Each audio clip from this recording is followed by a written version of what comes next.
मैं खूब तेज तेज से रो रही थी। मेरे आंसू थमने का नाम नहीं ले रहे थे। मेरा शोर पूरे कमरे में गूंज रहा था। मेरा कसूर क्या था? अपनी इज्जत बचाना उस दरिंदे से, उस इंसान से जिसे देवर कहते हैं। मेरे बहते आंसू रुक नहीं रहे थे। मैंने खुद को बचाने की बहुत कोशिश की थी, लेकिन जो कुछ मेरे साथ हुआ, मैं शायद जिंदगी भर इसको भूल ना पाऊंगी। मेरा नाम सनम है। मैं जब दुल्हन बनकर ससुराल आई तो मेरा स्वागत बहुत अच्छे से किया गया था, लेकिन जो बात मुझे बहुत अजीब लगी वो ये थी, शादी की रात थी, मेरे साथ एक ऐसा वाकया हुआ कि मुझे हैरत में डाल गया। एक ऐसी बात तो आज तक न मैंने किसी से सुनी थी न देखी थी।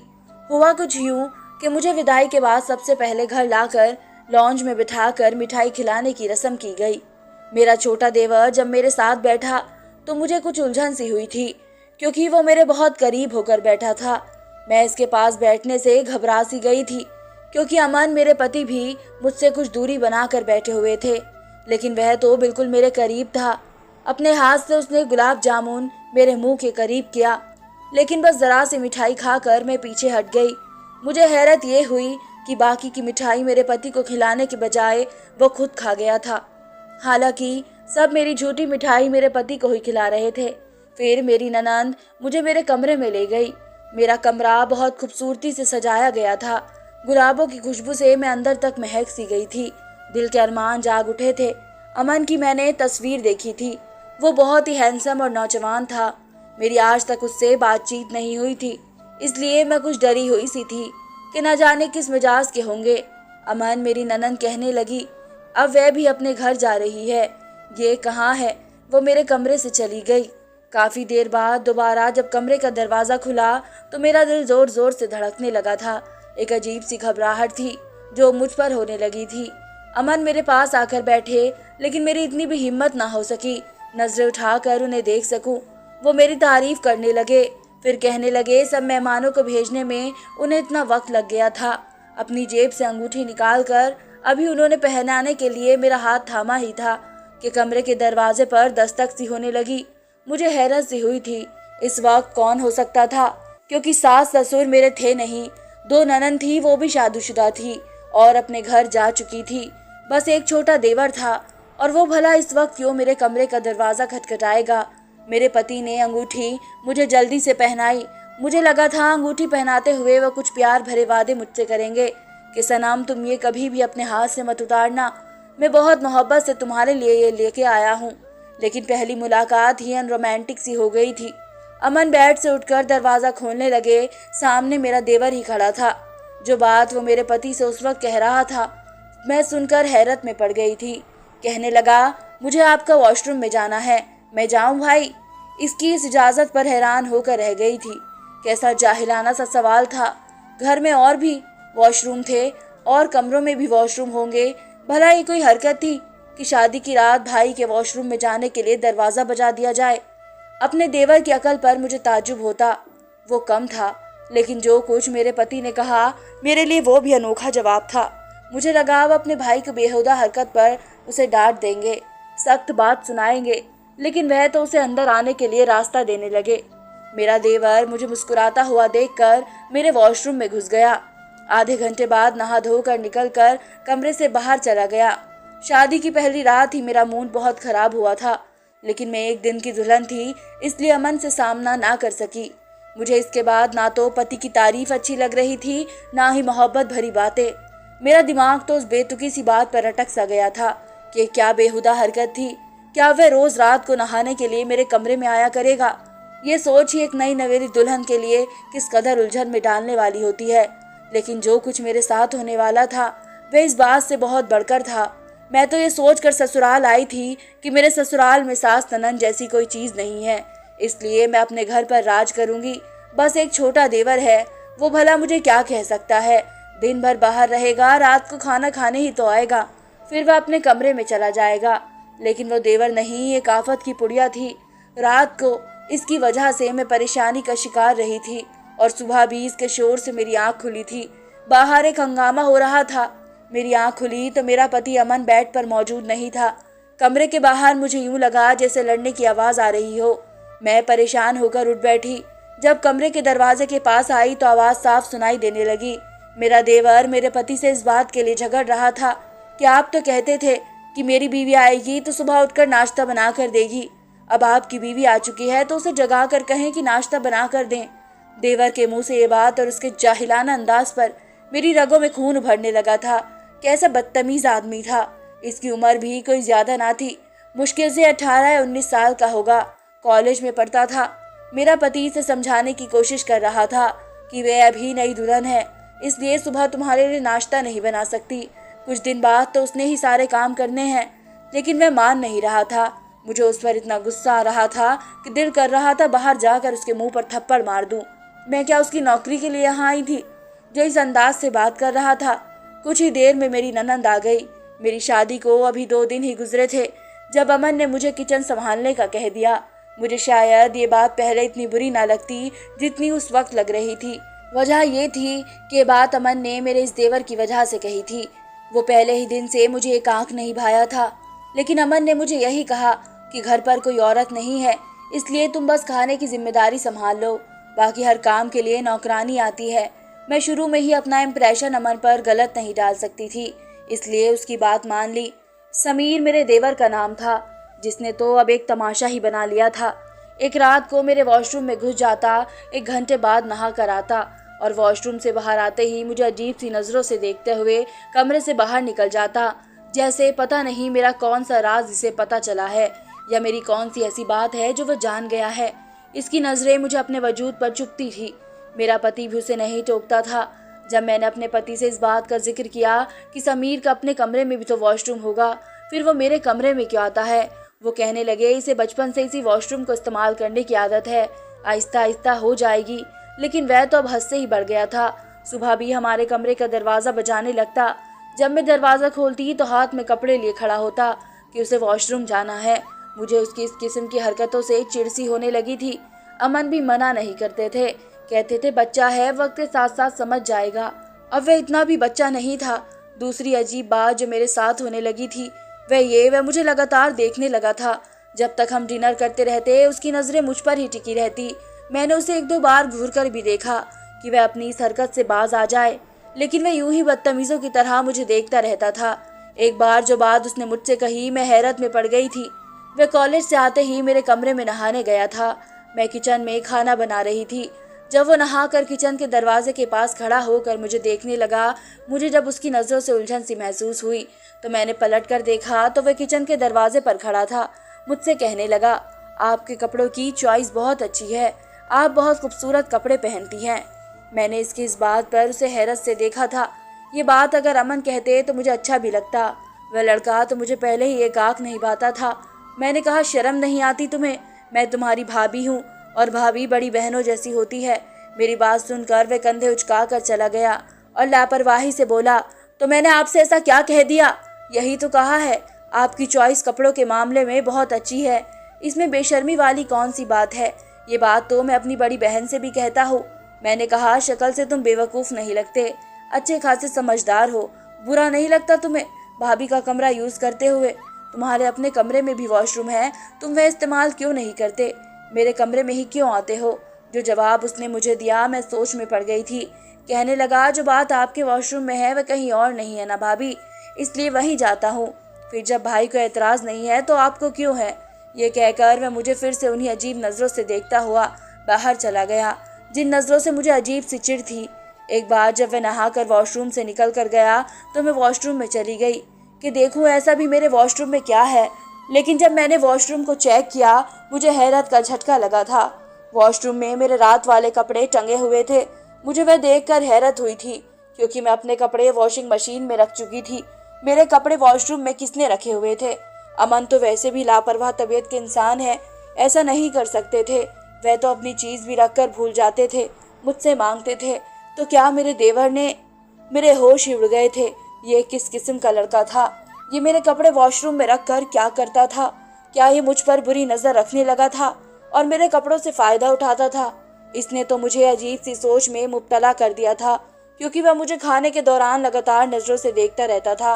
कभी मेरे कपड़ों की तारीफ करता, जब भी मैं अमन के साथ लॉन्ज में बैठी टीवी देख रही होती, हम किसी बात पर हंस बोल रहे होते तो वह अपने कमरे से बाहर निकलकर जब हमें एक साथ देखता तो गुस्से से माथे पर बल डाल लेता। कभी किचन में चला जाता, कभी बिना वजह लॉन्ज में घूमने लगता ताकि हम आपस में बैठकर टीवी ना देख सके। इसे न जाने क्या मसला था। रात को हम कमरे में होते तो वॉशरूम जाने के बहाने एक एक घंटा मेरे वॉशरूम में ही निकाल देता। कभी हम बाहर खाने का प्लान बनाते तो जिद करके हमारे साथ जाने को तैयार हो जाता था।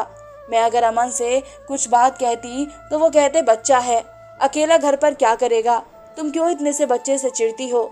मुझे अमन की बात भी बुरी लगने लगी थी। वो इतना भी बच्चा नहीं था। मुझे लगता था कि हम दोनों पति पत्नी के पास आने से क्या दिक्कत थी।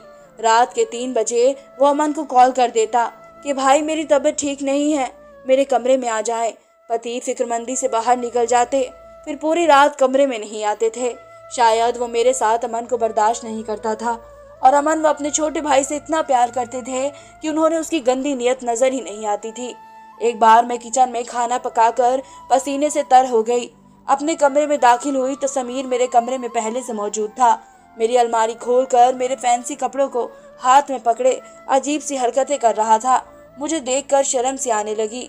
मुझे देखकर वह घबरा सा गया था। मैंने कहा तुम मेरे कमरे में क्या कर रहे हो। कहने लगा भाभी मैं आपका सूट ले लूं। इसके सवाल पर मैं दंग सी रह गई। मैं वह सूट जो 2 दिन पहले ही अपनी नंद के घर दावत पर पहन कर गई थी और वापसी पर मैंने हैंगर में उसे रख दिया था। मैंने कहा तुम क्या करोगे, इसका लेडीज सूट है। कहने लगा इसमें आपकी खुशबू बसी है जो मुझे बहुत अच्छी लगती है। इसकी बातों ने मेरे होश उड़ा दिए थे। वो मेरे कपड़े लेकर कमरे से बाहर निकल गया, लेकिन मेरा दिल धक सा रह गया था। ये लड़का किस किस्म की बात करके गया था। मैं पूरा दिन घर में इसके साथ अकेली होती हूँ। अमन तो सुबह के ऑफिस गए रात को लौटते हैं। ये कॉलेज से वापस आकर कहीं नहीं जाता, हर वक्त लॉन्ज में बैठा रहता है या फिर मेरे वॉशरूम में घुसा रहता है। मुझे अपने देवर से डर सा महसूस होने लगा था, लेकिन मेरा पति था कि इसके खिलाफ कुछ भी सुनने को तैयार नहीं था। मैं जब भी अमन से समीर की हरकतों के बारे में कुछ भी कहती, वह मुझे यही कहता, ससुराल के नाम पर तुम्हें बस एक देवर ही तो मिला है, वो भी तुमसे बर्दाश्त नहीं होता। मेरी बहाने तो महीनों ससुराल से मेरे घर नहीं आती जो तुम्हें संभालना पड़े। बच्चा है, वो शादी से पहले भी मेरे पास इसी कमरे में रहता था, मेरे साथ सोता था, इसलिए इसे इस कमरे का वॉशरूम इस्तेमाल करने की आदत है। लेकिन तुम्हें इस बच्चे से न जाने इतनी सी बात पर क्यों इतनी चिड़न होती है। अमन से मैंने जरा सी बात क्या करी कि उन्होंने मेरी बात सुने बिना ही मुझे ठीक ठाक सुना दी थी और गुस्से से कमरे से बाहर निकल गए। कहने लगे रहो अकेली इस कमरे में, मैं भी यहाँ से बाहर चला जाता हूँ, कल को तुम्हें मुझ पर भी एतराज होगा। मेरी जरा सी बात पर अमन ने मुझसे कई दिन तक बात भी करनी बंद कर दी थी। कहने लगे तुम अगर ये चाहती हो कि तुम्हारे लिए मैं अपना भाई छोड़ दूं तो ये मैं कभी नहीं करूंगा। मैं बहुत परेशान हो गई थी। अमन मेरी बात को गलत रंग दे रहे थे। दूसरी तरफ मेरे देवर की हरकतें बढ़ती जा रही थी। मेरे वॉशरूम में मेरे ही कपड़े पड़े होते जो मैं एक दिन पहले उतार कर वॉशिंग मशीन में रखती थी। मेरे पति के लिए शायद ये बात एक मामूली सी थी कि मेरे कपड़े वो नहाने से पहले मेरे वॉशरूम में लेकर जाता था, लेकिन मेरे लिए बात मामूली नहीं थी। इस बारे में जो सोच मेरे दिमाग में गर्दिश कर रही थी वो मेरे लिए पल पल तकलीफ पहुंचाने वाली थी। किसी भी औरत के लिए बात दिमागी तौर पर बहुत मुश्किल थी। आखिर वह क्यों मेरे कपड़े लेकर वॉशरूम में जाता है, उसके साथ क्या करता है, घंटों तक वो मेरे वॉशरूम में कपड़ों के साथ कौन सी हवस को पूरा करता है। अगर वह ऐसा करता है तो कभी मौका पाकर मेरे साथ भी इस सोच ने मेरे अंदर मेरी रूह तक को हिला दिया था। और अगर समीर मेरे साथ कुछ भी गलत करता तो अमन मुझको ही झूठा समझते। मैं इसी सोच में गिरफ्तार हो चुकी थी कि क्या करूं। एक तरफ मेरा घर था और दूसरी तरफ मेरी इज्जत, किसको बचाती और किसको दांव पर लगाती। मैं एक बहुत बड़ी दिमागी परेशानी से गुजर रही थी। जितनी देर अमन घर न आते मैं अपने कमरे में बंद रहने लगी थी। मुझे अपने देवर से डर लगने लगा था, डर महसूस होने लगा था। अमन का रवैया भी मुझसे खिंचा खिंचा हो चुका था। वो ये समझते थे कि मैं उन्हें उनके भाई से अलग करना चाहती हूँ, जानबूझकर ऐसा कर रही हूँ, इसलिए वो मेरे साथ वक्त नहीं गुजारते थे। कमरे में देर से आने लगे थे, मुझसे ज्यादा बात नहीं करते थे। न जाने मेरा देवर क्या चाहता था। अब भी वह रात को मेरे ही कमरे में जाकर नहाता था। जब बाहर आता तो बड़ा खुश होकर आता, जैसे उसे वॉशरूम में कौन सा मजा मिल गया हो। वो जैसे ही कमरे से बाहर निकलता मैं वॉशरूम में जाती तो मेरा जोड़ा वहाँ टंगा हुआ होता जो मैंने रात को बदला होता था। अब भी इस कपड़ों से मेरे पसीने की बू आ रही होती थी। मैंने अभी क्या किया, अपने कपड़े रोज धोने शुरू कर दिए, क्योंकि वह मेरे धुले कपड़े नहीं लेता था। हमेशा मेरा एक दिन पुराना पहना हुआ कपड़े ही लेता था। जब से मैंने अपने कपड़े धोने शुरू कर दिए थे, वह मुझे अजीब सी गुस्से भरी नजरों से देखने लगा था, जैसे पता नहीं अपनी नजरों से ही मुझे मार डालेगा, क्योंकि मैंने इसकी घटिया सोच का सामान खत्म कर दिया था। इसलिए इसकी बेचैनी 7वें आसमान पर थी, लेकिन मैं सुकून से थी। वो अब बेकरार रहने लगा था। कभी अपने नाखून मुंह में डाले कतरने लगता, कभी मुझे घूर घूर कर गुस्से से देखता। जब तक वे कॉलेज में होता, मैं बहुत सुकून से जल्दी जल्दी अपने काम निपटा लेती। जैसे ही वे घर लौटता, मैं फटाफट से कमरे में बंद हो जाती। जब अमन आते तभी मैं कमरे से बाहर आती थी, लेकिन आज तो समीर ने हद ही कर दी थी। मैं रात को किचन में बर्तन धो रही थी, जब वह किचन में आ गया। फिर उसने जो हरकत मेरे साथ की, मेरा उस हरकत पर उसके ऊपर हाथ उठ गया। लेकिन इसी वक्त अमन वहां आ गए और मुझे ही गुस्से से देखने लगे। समीर ने जब अपने भाई को देखा तो आंसू बहाने लगा। कहने लगा, भाई मैं आपसे कहता था ना कि ये मुझसे नफरत करती है, आपके पीछे मुझ पर हाथ उठाती हैं और आपके सामने खुद बेचारी बनकर मेरे बारे में न जाने क्या क्या अनाप शनाप बोलती रहती है। आज आपने देख लिया ना कि ये मेरे साथ क्या करती है। वो एक पल में यूं बदला था कि मैं उसके रंग ढंग देखकर हैरान हुई थी। मैंने कहा, अमन ये आपके सामने ड्रामा कर रहा है, अभी मेरे साथ बदतमीजी कर रहा था। ये बात अभी मेरे मुंह से निकली ही थी कि एक थप्पड़ अमन ने मेरे मुंह पर मारा था। कहने लगे, खबरदार, जो मेरे मासूम भाई पर गलत इल्जाम भी लगाने की कोशिश की, दफा हो जाओ मेरे घर से, तुम्हें तलाक देकर तुम्हारे घर भिजवा दूंगा। अमन की बात ने तो मेरे पैरों तले से जमीन ही निकाल दी थी। अमन मेरे देवर को लिए अंदर उसके कमरे में चला गया और मैं किसी हारे हुए खिलाड़ी की तरह वहां खड़ी थी। मेरा गाल भी थप्पड़ की वजह से दहक रहा था, लेकिन मेरी आंखों में आंसू नहीं थे। मैं अपने कमरे में आ गई थी। मैंने सोच लिया कि अब अमन की मिन्नतें नहीं करूंगी। इसे अगर मुझ पर भरोसा ही नहीं है तो मेरा यहाँ रहने का कोई मकसद ही नहीं बनता। इसलिए मैं सुबह अपने घर चली गई। मेरे देवर ने किचन में आते ही मुझसे कहा था कि अगर मैंने उसे अपना पहना हुआ जोड़ा ना दिया तो वह मेरा घर बर्बाद कर देगा। इसकी ये बात सुनकर ही मेरा हाथ उस पर उठ गया था। मैं अपने माँ बाप के घर चली गई, सारी सच्चाई अपने माँ बाप को बता दी। मैंने कहा कि मुझे तलाक चाहिए, मैं अब उस घर में रहना नहीं चाहती। लेकिन मेरी किस्मत को कुछ और ही मंजूर था। मैं उम्मीद से हो गई थी। ये खबर अगर मुझे चंद दिन पहले मिलती तो शायद मुझे खुशी भी होती। इस वक्त मैं सुनकर रोने लगी थी। 1 महीना खामोशी से गुजर गया। इसके बाद एक दिन मेरी ननंद आई और कहने लगी कि मैं कल ही मायके गई तो मुझे अमन ने कहा, तुम नाराज होकर यहाँ अपने मायके आई हो। मैंने ताज्जुब से उसे देखकर कहा, तुम्हारे भाई ने वजह नहीं बताई। मेरी बात पर वो कहने लगी, वजह भी बताई है, लेकिन यकीन जानो सनम, इस बात से वो भी वाकिफ नहीं था, बस मैं जानती थी। तुम्हारी शादी के फौरन बाद मेरे पति का ट्रांसफर दूसरे शहर हो गया था, इसलिए तुमसे कभी इस मामले में खुलकर बात ही नहीं हो सकी। असल में समीर 10 साल का था जब हमारे माँ बाप की एक हादसे पर मौत हो चुकी थी। समीर अपना दिमागी संतुलन खो बैठा था, क्योंकि सबसे छोटा था। इसलिए मेरी माँ के वे कपड़े जो उतार कर बदल कर बाबा के साथ गई थी और हादसे का शिकार हो गई थी। समीर उनके धोने वाले कपड़े सीने से लगाए रोता रहता था। उन कपड़ों को वह सूंघता रहता था। उसे इतना गहरा सदमा मिला था कि वह माँ के धोने वाले जोड़ा हर वक्त अपने पास रखता, उसे सूंघता रहता। उसे न जाने उस कपड़ों से क्या मिलता था। चंद महीने जब उसने अपनी आदत नहीं बदली तो मैंने वो कपड़े किसी फकीर को दे दिए। लेकिन जब समीर को पता चला तो उसने तो एक बात पर तमाशा सा लगा लिया था। फिर वो मेरे और मेरी छोटी बहन के धोने वाले कपड़े अपने पास रखने लगा। नहाने से पहले हमारे कपड़े पहनने लगता।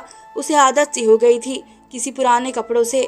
वैसे ही बू आती थी। उसे लगता कि माँ जिंदा है, इसलिए उस कपड़ों से वो बू आ रही है।